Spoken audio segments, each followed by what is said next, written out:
Now, you miss on all these guys, even Dontavian Wicks, even Rashad Bateman. 1% rostered, Cedric Tillman coming out of nowhere. First game without Amari Cooper. What does he do? 12 targets, 81 yards, 25% target share.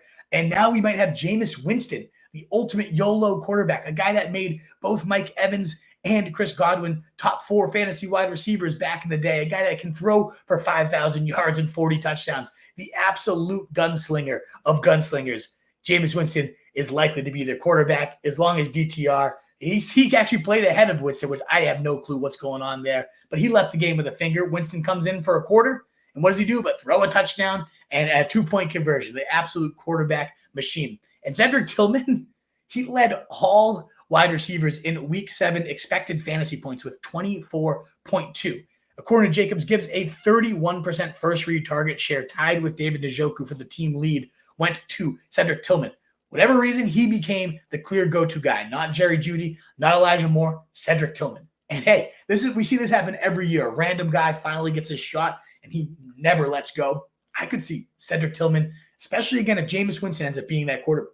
We know Deshaun Watson will not be returning the rest of the year. It's just a matter of, do they mix in DTR? Because if it's DTR, it's like, who am I really going to play with Dorian Thompson-Robinson at the quarterback? Nobody. Don't really care for him. But if it's Jameis Winston, Cedric Tillman could really work his way into that top 36 or so wide receiver conversation, and no one's going to be looking at him. Last wide receiver I wanted to mention, so I'm getting dropped in a lot of leagues, is Jalen Tolbert, just 20% rostered. I get it. The Cowboys offense has looked abysmal, but this happened last year, and it's not a guarantee that we see the same type of explosion, but going into their bye last year, they were bottom 20 in terms of total scoring, in terms of passing yards. Dak was getting cut in every league, and we're seeing Dak get cut right now.